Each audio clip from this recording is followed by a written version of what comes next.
A very good morning, students. Today's our topic is nutritive and non-nutritive components of diet. Earlier, we have discussed about dietary elements.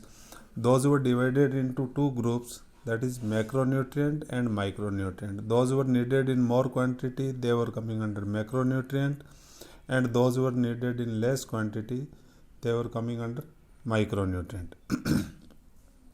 So same today, same dietary elements are there, but they are categorized. Name is different: nutritive and non-nutritive components. Which is giving nutrition to the body, one or the other form, they come under nutritive component. They are five. Sorry, that is protein, carbohydrate, fat, minerals, and vitamins. They are nutritive components, and not nutritive components are not giving any nutrition to the body, but they are necessary. Out of this dietary element, water is eliminated and it has gone in non-nutritive component. Remaining five are coming in nutritive components. So in board exam, these two questions are only formed major questions in this topic, that is explain macro and micronutrients of diet, or explain the dietary element. You have to explain all six. Those are coming in macro, that will be categorized in macronutrient, and micros like vitamin and minerals in micronutrient.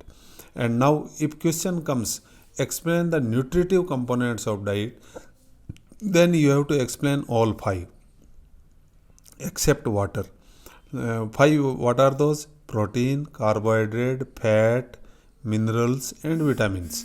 These five coming under nutritive components. So today's topic is nutritive components of diet. We will be discussing about protein. Protein contains oxygen, carbon, hydrogen, and nitrogen. Protein word is derived from Greek word, that is proteas, which means best substance of our food stuff. Protoplasm is also formed by protein, which is the base for living cell. Our cells are there in body. Muscle is also made of cells. Cells are surviving or they are alive because of protoplasm, and that is formed because of protein. Maximum amount of protein in the tissues of the body, and protein is also found in the blood, secretion of endocrine glands, bones, and teeth. Our physical growth of body, muscular growth, growth width wise, growth length wise of body, height कितनी बढ़ेगी, this physical growth is also depend upon the protein in our diet. If protein are taken less in diet, growth of body will be retarded. Protein also play an important role in the mental development of the child. बुद्धि में विकास होना, mind sharp होना, that is also because of protein. Protein is known as the building blocks of our life. What are those sources of protein?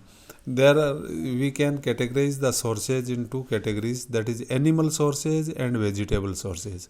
So animal sources, even milk comes under animal sources, because we are getting milk from cows and buffaloes, goat. So vegetables and animal source. In animal source, it is found in the egg. That white egg, inside that yellow ball like it is there, that is egg yolk. That is the best source of protein. Then milk and milk product items, so that is also full of protein. Meat and fish, they are the source of animal source of protein.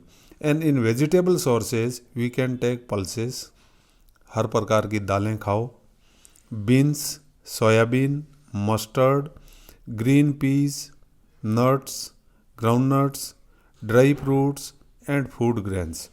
Especially bajra, it is very good for source of protein and carbohydrate. So these are the sources of protein. And in next lecture, we will be discussing about next dietary element, nutritive element, that is carbohydrate. Thank you. Have a healthy day.